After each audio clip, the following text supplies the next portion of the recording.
Hey, y'all. You got a New Orleans boy in front of you, so I don't know what's going to happen. Okay. Chairman Lamb, members of the Board of Trustees, President Kelly, Acting Provost Royo, Dean Perlman, Chief Justice Delanis, esteemed members of the faculty and administration of the staff of the law school, beloved family and friends, and you, my fellow graduates, good evening and welcome.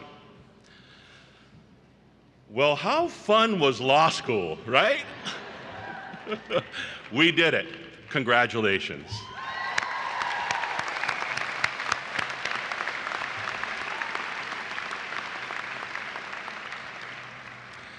When some of you asked if I would consider giving this greeting, my response was clear and unequivocal. That's ridiculous. I'm hardly reflective of the majority of our class. I'm more than a few years older than most of you. I don't have any bling. I had a hard time. It was tough. I'm doubting what I could say that would possibly be of interest to this august group. But I was with you. I was with you. And I decided, okay, our classmates were very persuasive, a good quality for lawyers. So let me just give a few thoughts on this joyful evening of our commencement. I stand before you today as the proud son of a Louisiana trial lawyer and a nurse. My parents are people of tremendous integrity, compassion, and love. They were my first and best teachers. They will tell you that as a child, I was one who strongly resisted bedtime and the confines of the crib. I'd crawl around the house into the late hours of the night. And concerned about these night owl behaviors, my parents did what most first-time parents do. They consulted the pediatrician. His response, to their surprise, "Don't worry about it. He'll settle into a routine eventually. Just remember, every waking moment is a learning moment." Every waking moment is a learning moment.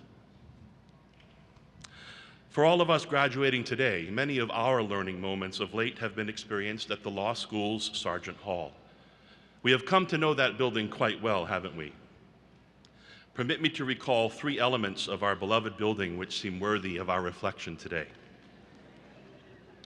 First, at the center of the lobby floor is the seal of Suffolk Law School.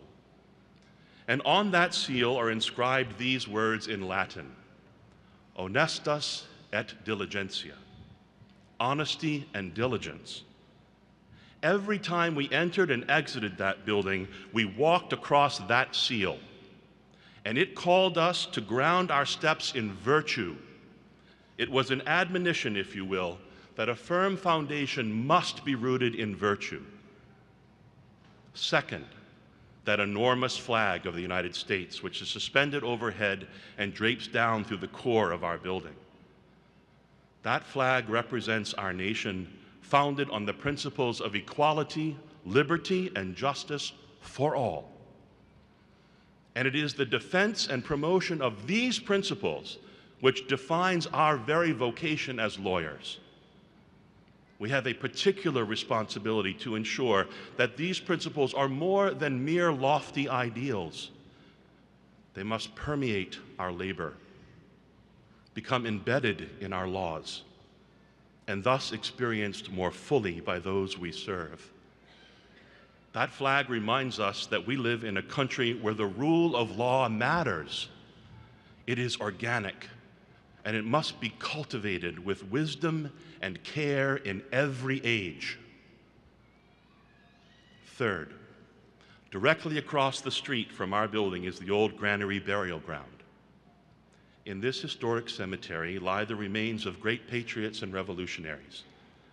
It is for us a stark reminder that our time on this earth is indeed limited. If we are to effect change as lawyers, we must do so without delay. None of us knows the exact number of our days.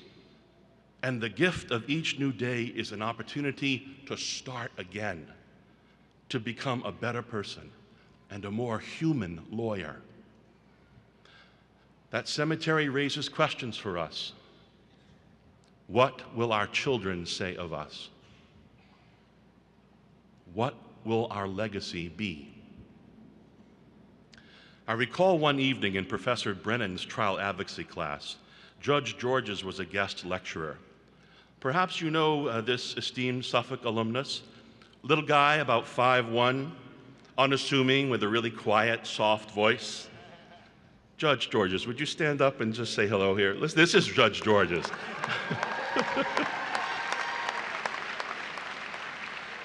He's about 8'10", played football in high school, right? And commands a room with a booming voice that's the voice of God, I'll tell you. That night, he looked at 20 terrified students and said to us, as he did at our orientation, "Remember this, you will always have your bar number and your name. They are yours and yours alone. Your name must mean something." I shivered.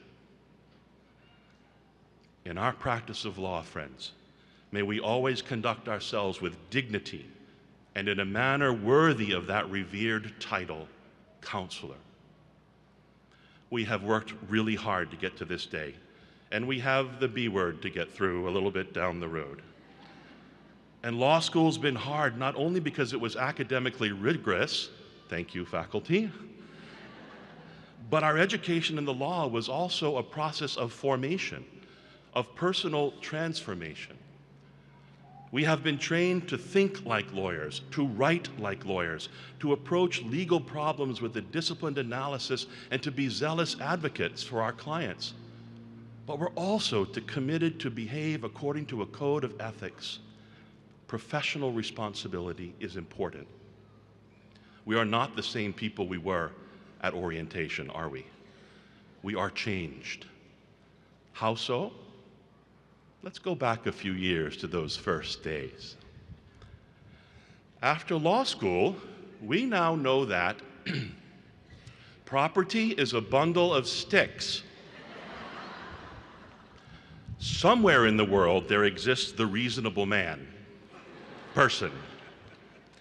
Partaking of the carbolic smoke ball does not prevent you from getting the flu. Don't ignore the color of the banana on the grocery floor. Makes a big difference. The next time you're out fox hunting and somebody else shoots your fox, let it go. The fruit of the poisonous tree has nothing to do with fruit or trees. What normal people call a deck or a porch, we call a curtilage. 2 words, hairy hand. We even learned a little Latin. Res ipsa loquitur, pro hoc vice, motions in limine, mens rea, women's rea. Just kidding. And let's all just finally admit that even God doesn't fully understand the rule against perpetuities, right? Along this journey, we've experienced so much. Illness, heartbreak, divorce, marriage, births, deaths, job transitions, economic challenges, cold calling professors, clinics, final exams, and more. We pushed and pushed and pushed, and now we're here.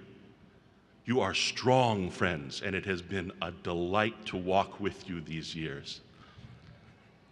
Let us be grateful for this rich experience and to all who made it possible for us to be here today.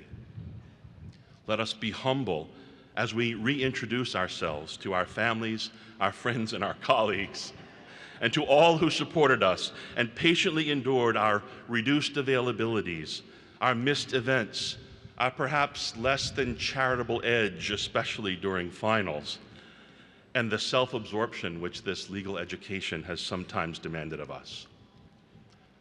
Please seek out the truth tellers in life, for they will keep us honest and save us from the disintegrating ego and elitism which can sometimes taint our profession. Embrace humanity in all of its marvelous, messy mystery, because in the end, it's all about relationships. Fellow graduates, friends, as we take our leave of Sargent Hall, may it never leave us. With our feet firmly grounded in virtue, let us raise our hearts and minds in the service of equality, liberty, and justice for all, for our time is indeed short. The world is calling us by name, and our name must mean something. How will we respond? Let's do what we do best, Suffolk lawyers. Let's get to work. Heartfelt congratulations, farewell, and thank you.